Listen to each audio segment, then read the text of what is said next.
Welcome back to Controller Freaks, and today I want to talk about people who pay to win in video games.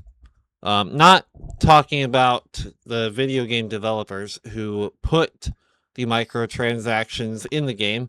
I want to talk about the people who have the money to afford to spend money to artificially boost themselves within a game.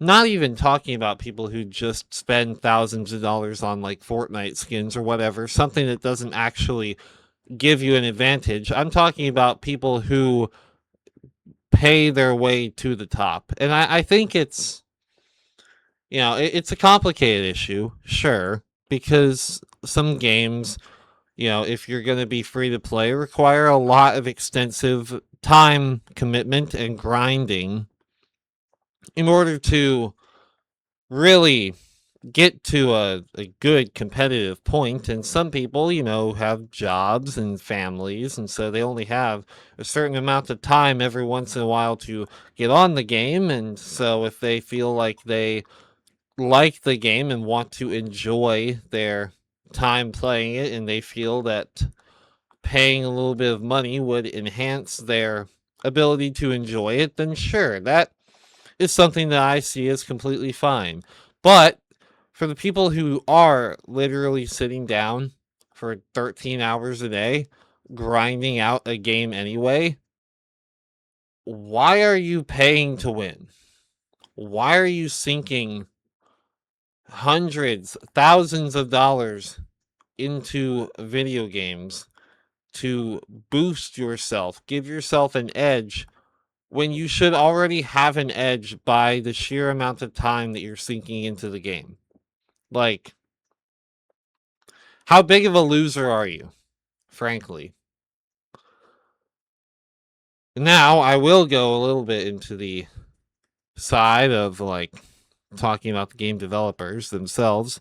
I think that is a little bit despicable and downright predatory to have such an abundance of things that are so easily purchasable, especially when you know that maybe the target audience of your game is pretty young and impressionable.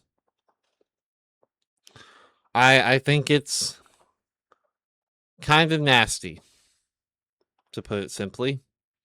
Games that riddle the user experience with pop-ups saying, "Oh, buy this for $2.99, purchase this for $5.99, buy the battle pass, whatever pass it is, for $10.99 or whatever, or subscribe to the premium version of the game." This is obviously especially bad on mobile games, but it's bad on console games as well and on computer games. But what do we do about this?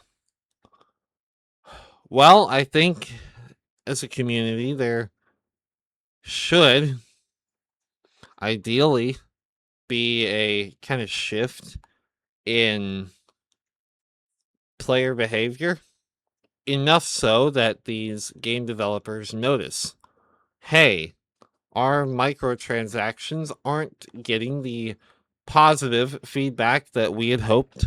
Maybe we need to do something else with our game. Maybe put more time and resources into. Maybe they leave the microtransactions, but they make them better. They make them more worth it, more worth your money. Or maybe they, instead of spending so much time on stuff that is intended to make them money, how about they spend more time on simply improving the game to improve player experience and therefore give their game a better reputation. Therefore, more people will buy the game, which will make them money. Now, is this realistic? No. There will always be people who will feed these greedy corporations pockets, and so long as there are people doing that, the game developers have no reason to stop, and therefore I do not think that this is a problem that will ever be solved. If anything, sorry, it will only continue to get worse. That's just my opinion on the matter. Let me know in the comments if you agree with me, if you disagree with me, and what you want me to talk about next on Controller Freaks. Until then, I'll see you next week.